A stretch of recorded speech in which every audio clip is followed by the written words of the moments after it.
Welcome back to the COS Business Podcast. My name is Andrew Hasley, and I'm the host of the show. Today we have on Dr. Garrett Goggans. Yes. Man, how you doing? I'm doing very well, thank you. How are you? I'm doing fantastic. So could you tell us a little bit about what you do? Sure. So I am what most people would call a mindset coach. I never liked the term coach because I think that they're just a dime a dozen nowadays. And I think really what we do is more of an engineering aspect. So I prefer the term mindset engineer, where we really re-engineer your thought process, take out some limited beliefs, and really help you achieve the goals in life that you want to achieve by developing this mindset for success. And that's really what I do. Okay, sweet. Well, I can't wait to learn and figure out a little bit more about that and how you go about that, why you got to this point in your life. And before we do that, I'll roll the intro music and we'll get started. Sounds good. This is a show where we have real conversations with entrepreneurs and business owners who are mostly in Colorado Springs, doing things in the community of Colorado Springs. All right. Well, I was yelling there, wasn't I? Okay. Yeah, we got your sister sitting in on this episode. Just wanted to let the audience know because they can't see her. Right. So if we address you, what is your name? Tara. Okay. Tara Goggans. Tara Goggans. All right. I swear to God, you guys are twins. Yeah. I think when you get to a certain age, you stop seeing that there's a separation in your age. You just start to look old. Yeah, for sure. Yeah. You just said she looked old. Yeah. So with this mindset re-engineering, what led you down to this path? So, real quick, I mean, I won't make it a long thing, but you have to go back to when I was 16 years old. Okay. Because I was a runaway high school dropout. Okay. Right. And I was doing some self-destruction, right? Had some substance abuse and all kinds of, if it was out there, I was going to try it basically. For sure. And, but I was able to get off that path. And eventually I went back to school, got my high school diploma. I completed my junior and senior year in 1 year, and then went all the way to get a doctorate degree. So there's this big, what year did you drop out? It was in 1991. Okay. I was born in 92. So I graduated in 92. Yeah. So that's cool. I actually, not to cut you off, but I have a similar a path. I dropped out when I was a freshman, and I went back and finished my junior and other years. So yeah, and see, that's awesome because I feel like I didn't go on to get a doctor though. Well, I mean, the doctor is not for everybody, but I think that your story though, I think that's it's an important aspect because there are a bunch of kids who go out there that don't switch that path, right? They go down, they become a statistic. Yeah. And I was likely to become one of those statistics, highly likely. Right. I'm surprised I got out. Well, and so that's a great story though, because now you can be that voice for those kids who are in, maybe through this podcast, whatever that looks like, is you can really say, look, you don't have to be in this situation. You can come out of that and find a certain amount of success. And I think that's why I always start with my journey at that stage, is because what I know now, looking back, I can see how I utilize the mindset to get out of that. And I'm sure you can too. You can go, oh, I can see a big shift of where I was thinking and what I was doing at that time. And so I always start the journey there. But really, there's just been from there, and as life just gives us these ups and downs, right? We always have these ups and downs. We have these highs and these lows. And so that's where the mindset engineering really came into, is I hit these rock bottom states, and I got tired of it. Like, what is it about me that keeps going? I'm hitting success, and then boom, I'm at, fall off this cliff and I'm at rock bottom. So what was it about me that kept bringing me down to this situation? And I started to really dive into personal development. And that's when I really got into mindset and understanding that how your thought process and how all that works to keep you progressing forward. And even if you do have those downward turns, right, with the mindset, it's not a rock bottom state anymore. It really is more, you can still take that time to kind of recuperate, have some self-love or whatever that looks like, and then keep moving forward. So, so that really is the journey. And that's why I got into it, because once I understood what the mindset was doing and how you can get past these limiting beliefs, I started seeing success in ways that just blew my freaking mind. Right? Okay. It's just, I look back now and where I was in the beginning of 2020, people say 2020, crappy year, whatever that looked like for them. But for me, it was an amazing year, a huge year of growth, of personal growth. Yeah. So it really, but that's how you look at it, right? Either you're going to be in the scarcity aspect or you're going to be progressing forward, and you can utilize the mindset to make that happen. And so with that understanding, I just wanted to tell anybody and everybody who would listen to me. So that's why we're here. When did that really kick in? Did that kick in when you went back to high school? So no, actually the whole personal development aspect started in, there's a couple aspects that happened. So there was this aspect when in 2009, I will say 2012, because I was unemployed in 2009. The housing market crashed. I was working for a local home builder and I lost my job, and then I was unemployed for 3 years. And so I went back to just really abusing some substance abuse, right? And so alcohol was the big one. And so what's sort of kickstarted that whole transition was my at the time, he was 8 years old, my 8-year-old son. Just flat out said, "Dad, I think you're going to kill yourself," and just with the alcohol aspect. So that was a big slap in the face. And so it really was, all right, I need to do something. And that sort of started it. And I was going on this journey there, but there was another aspect where I hit rock bottom again, lost jobs, this and that. And that's when I really dove into the personal development, like really hardcore. And that was probably about 1.5 years ago. Okay. Yeah. And then, but it's only been probably about 6 or 7 months where I really started to understand what that mindset, what it can really do, the power that we have as individuals to progress ourselves forward. And so I would say 1.5 years has really been a game changer for me. Okay. And what set you on the path to want to start out and helping others as well? Well, I feel like, I think a lot of people would do that once they hit those lows and they find ways to come out of it. You just want to do this philanthropy aspect of saying, I want other people to understand that they don't have to be in this position. They can pull themselves out of it. And I think that I just felt this drive, especially in through 2020, when I really, like you said, you saw this growth and I saw this growth, but yet the world is out there in this state of, oh my gosh, it's falling apart. It's the end of the world, but it doesn't have to be. And I think that's really where I got on this soapbox per se of mindset and going, hey, you can change this. You don't have to be in this position.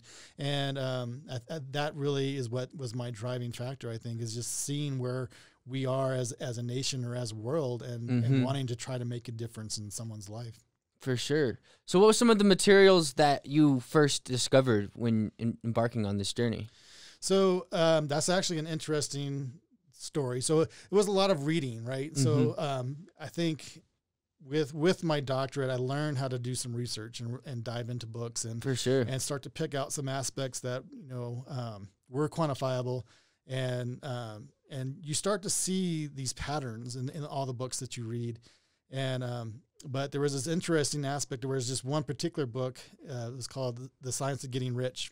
Okay. And I think that book was a pivotal one, not so much because of what was in there, but still somewhat of what was in there. So the idea of the mindset was really portrayed in this book about how your thoughts and how your thinking drives you to any sort of success. And I was really at the time just very interested in what does that look like, because it really started to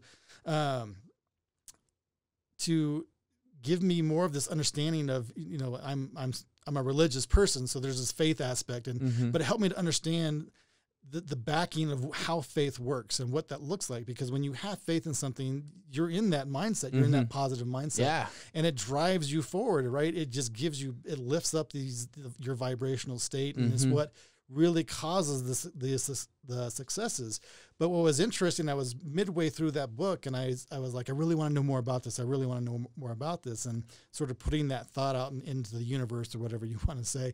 And it wasn't the next day I got this this message from someone, and I never look at LinkedIn. I just, it's not my platform, but I got a message from somebody on LinkedIn that says, hey, I think you should come and check out this master class on the science of getting rich. And I'm like, wow, I stopped believing in coincidences at this point. Right? It's like, I just put this out there and all of a sudden I'm getting these invites to go this, and it started me down this path. And so, it was the science of getting rich, think and grow rich. And then, really these other books of, Chad Helmstetter has a book of what to say when you talk to yourself. It was amazing. It was an amazing book for me because I really understood the self-talk that I was doing. I think that's my phone. Sorry. Oh, no worries.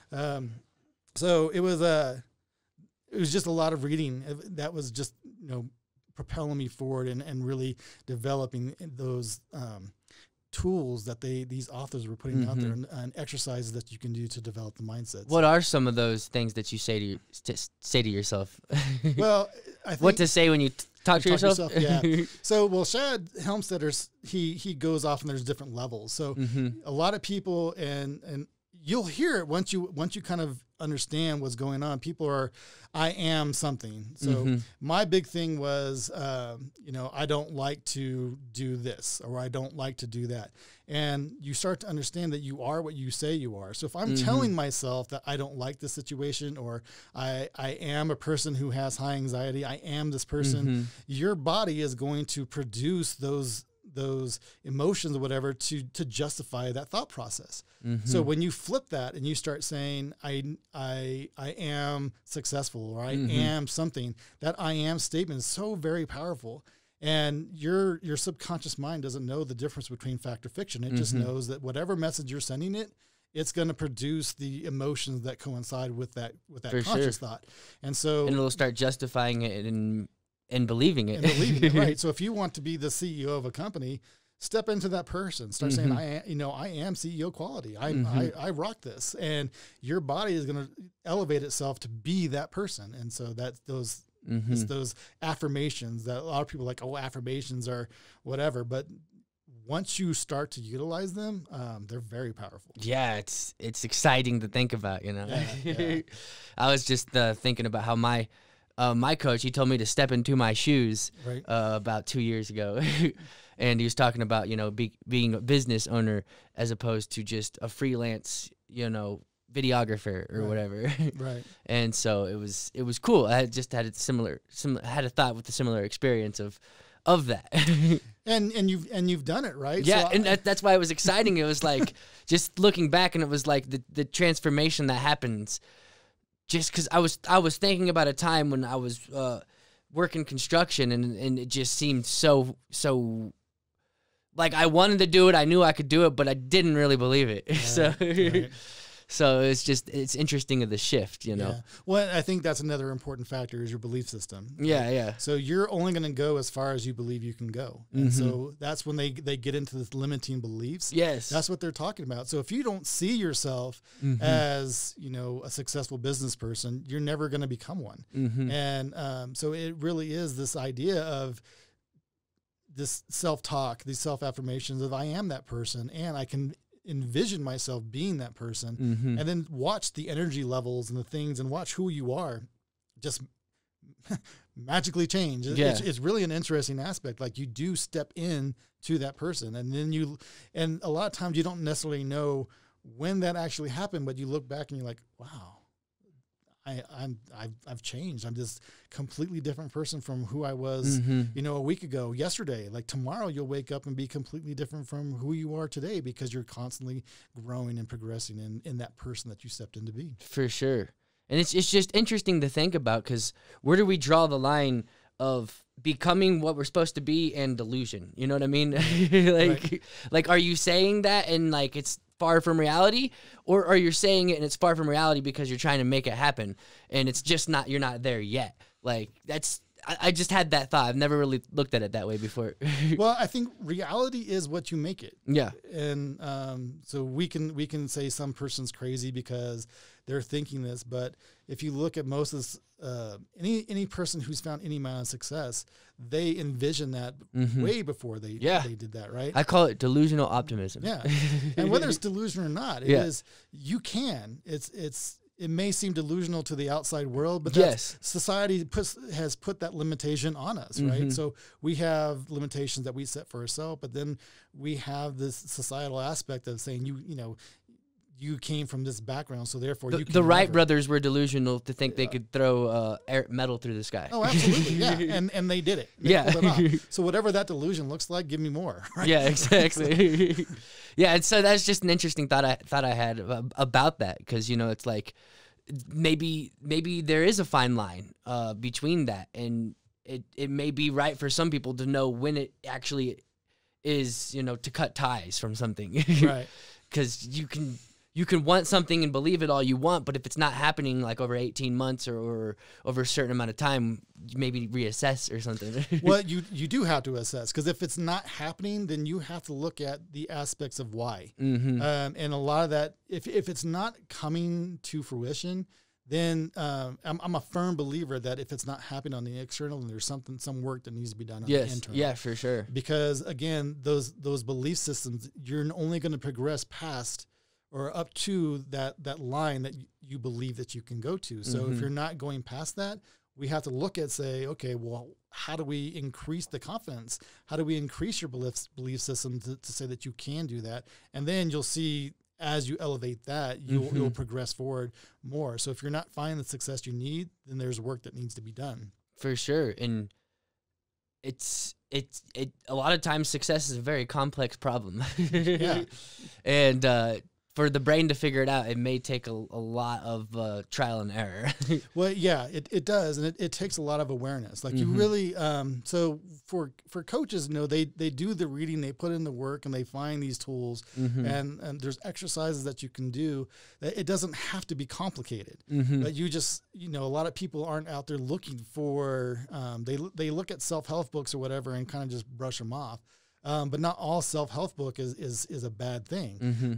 But there's work involved. Like you really do have to put in some effort to change that. And I'm not saying it's hard manual labor. It really isn't. When you can read all you want about how to get the best abs, but you got to put in the work exactly to get the abs. And mindset's no different, right? And it's practice. So you think just like working out, you go to the gym, and this is a common problem with people. They want these, we live in this microwave society where people want these instant results. So I go to the gym twice, and if I'm not, looking like whatever supermodel is out there, then I'm done with that. And so, but mindset's the same way. You got to think about how many years you have been programmed. The programming sounds pretty hostile, but it is. Your mind it's a supercomputer. So there's programming that's going on there.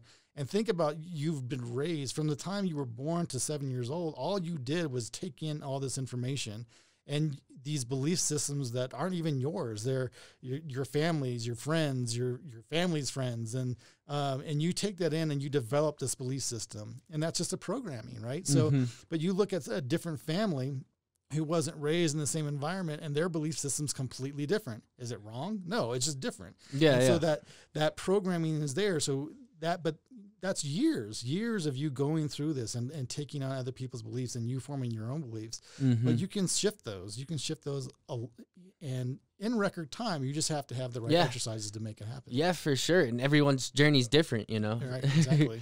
It may, different paths may take longer. Right. Yeah. Yeah. And I think that a lot that has to do with where are you at in the receiving aspect of that, right? So again, some people can say, oh, I'll do this exercise, and they'll be quick, but their belief system maybe is a little bit different. Maybe it's not as grounded as some others. And so, every individual is different. For sure.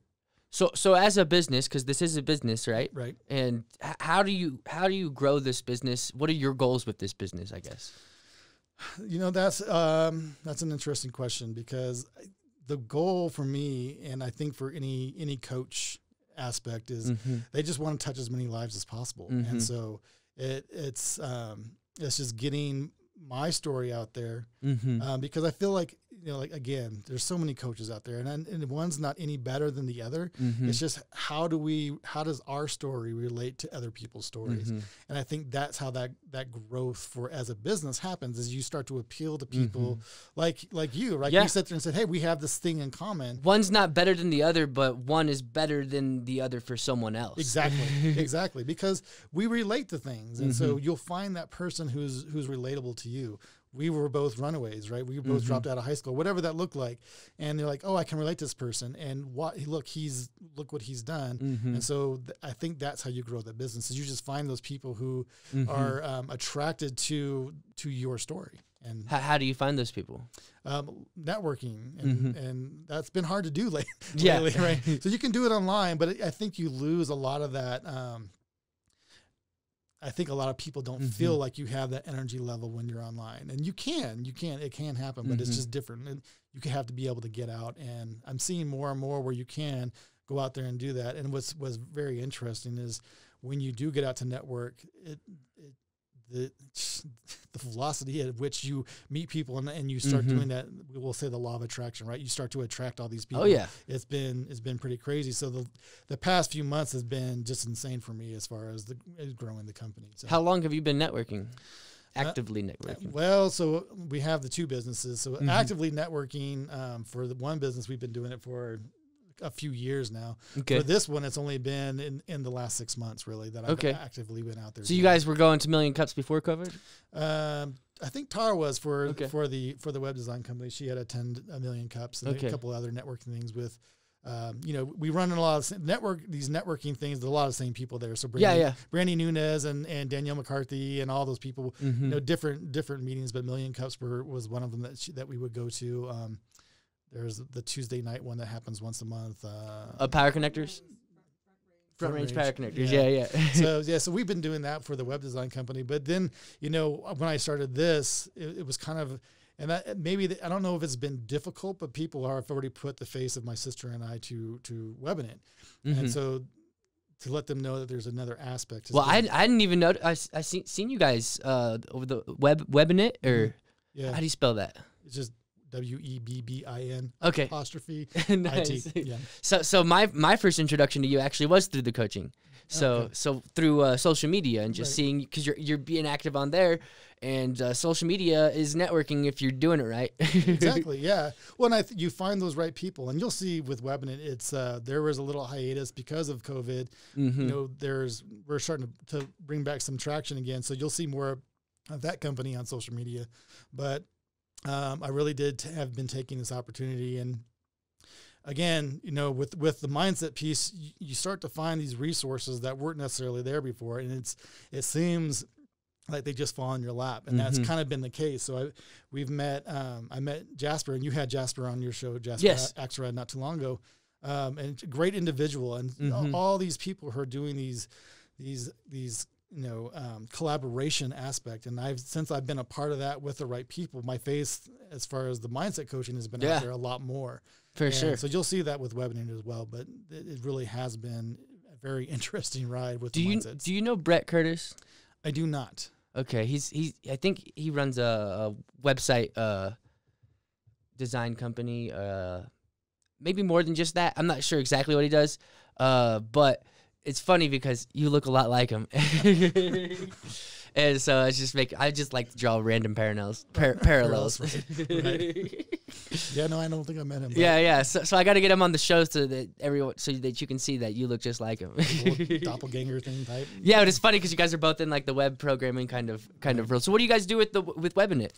So Webinit, that's been an interesting thing. So we have another partner. My sister is myself, and then we have another partner, Ryan.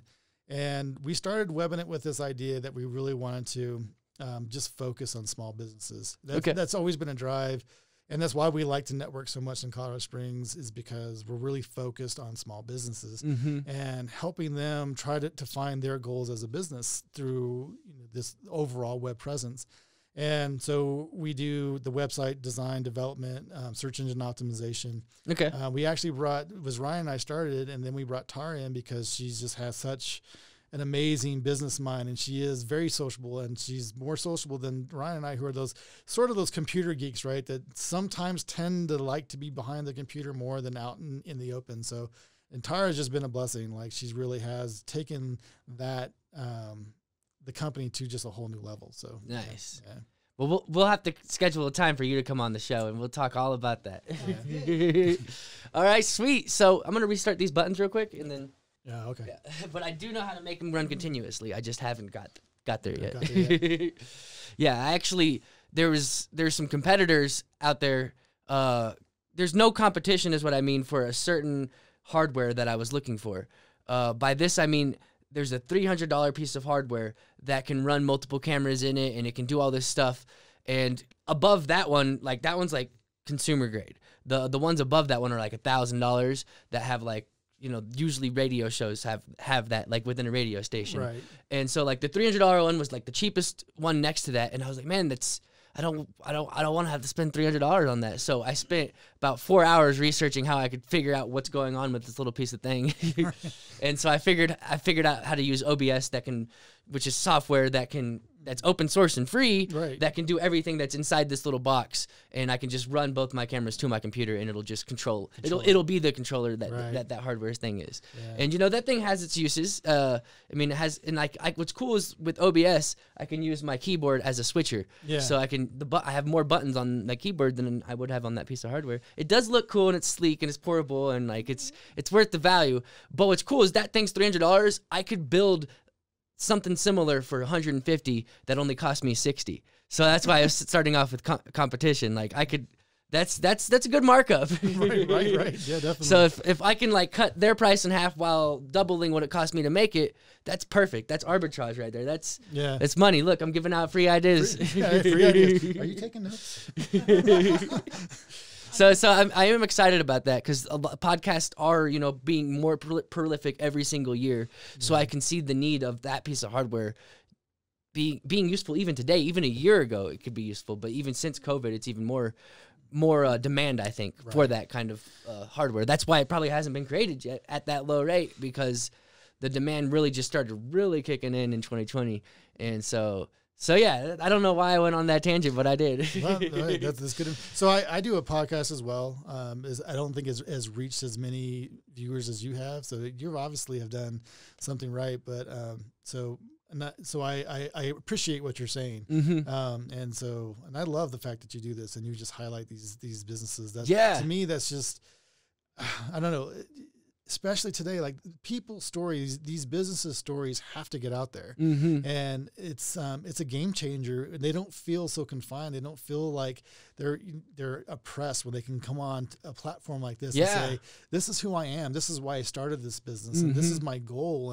And it just reaches this. And again, just like with coaching, right? We're going to appeal to these people, and they're like, "Oh, I really like that person. We should go to that restaurant," or "I really like that person. We should utilize their whatever service they do." Yeah, for sure. This is a great platform for helping these small businesses locally, or whatever that looks like for you. I know you have these big dreams and aspirations for your podcast. So. It's mainly mostly locally, but the things that we discuss in every episode can apply to business across the world, I think. So. Yeah, no, definitely. So that's why I feel like it could have the potential of being a top 100 podcast, because it's applicable across the world, but it's very special for Colorado Springs too. So it's like a springboard, I guess you could say, to that next level. But you know, that's actually what I found with the show. I mean, the reason I started it was, you know, to grow awareness for me and my brand, and to meet other people, and then quickly found out how powerful and important it could be, and I was, you know, they kind of developed more into that aspect. And it's really cool because, you know, like you were saying, like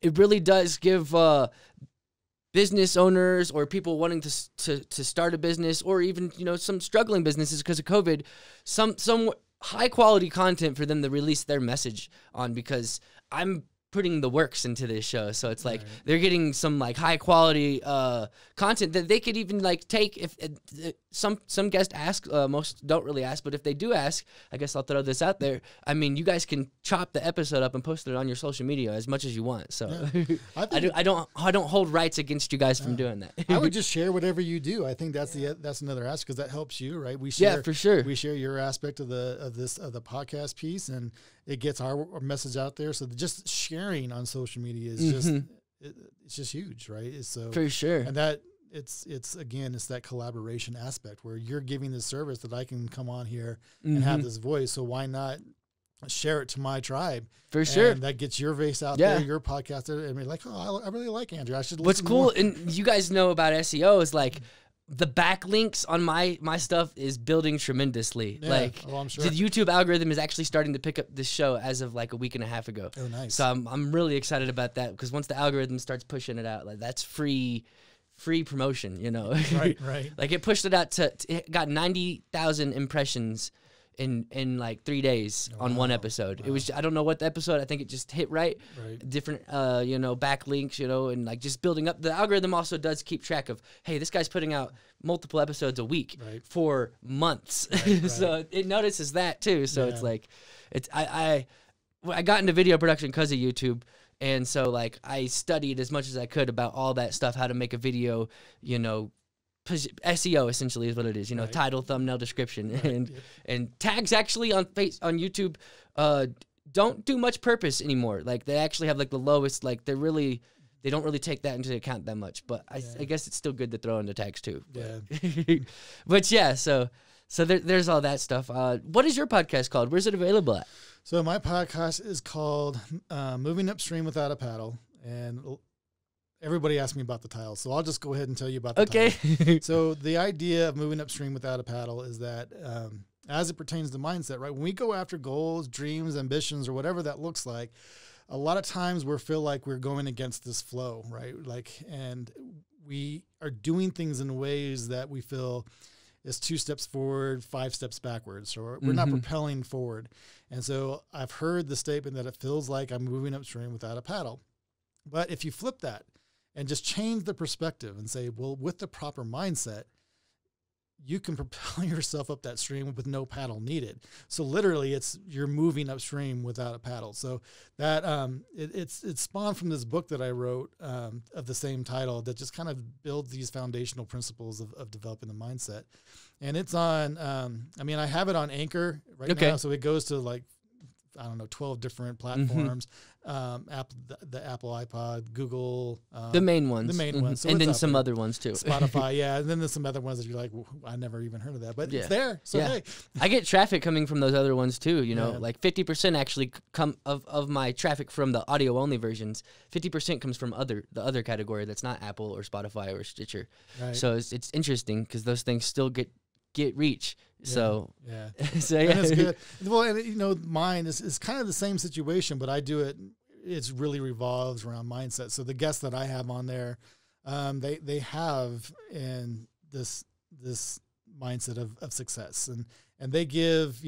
I was saying earlier today that I'm getting some pretty interesting people on there all over the world. So I interviewed this yogi in Costa Rica, and then I had this hypnotherapist who's in Africa. So I'm meeting these people all over the world, and it's just been a really interesting platform of getting all these different ideas of how you can move forward, and you don't have to be stuck. And I interviewed someone else who she coined the term this unstuckedness, right? And finding these ways and just getting these ideas of saying, if I do that, it appeals to me, I can break out of this place that I'm in and begin to move forward again. So that's what the podcast is really all about. Is there a video form of it? So I do them live. Okay. So you can see on your Facebook, you can see it. Yeah. So Dr. Garrett Goggans is the Facebook page, and so they're there, and then I just take the audio and then put it on the podcast aspect. So sweet. Yeah. So it's fun. I get the appeal, so I understand why you enjoy it so much. Because at first I was really just I don't want to do this. But, and there is pressure even with the online ones, because I did a podcast that had like 80 episodes, where it was in 2017 where I was interviewing hip hop artists from all across the world, and it was like 5 days a week, and so it was all Zoom though. It was all I wasn't using Zoom. I was using I used Zoom once, and I used it was all video call, video. It was all right off a video call, right. and so I forgot where I was going with that. I don't know. I lost it. Yeah, I don't know either, but it was sounding really good. Yeah. Do you remember what I was saying? Yeah. Video calls. Oh yeah, there's a lot of. I mean, even on a video call, I don't know. Maybe not everyone's the same, but for me, there's still even that pressure of like, get before the meeting. The build up to, actually starting the episode. I don't get it so much anymore, but I know that there was that. It did cause a little bit of anxiety.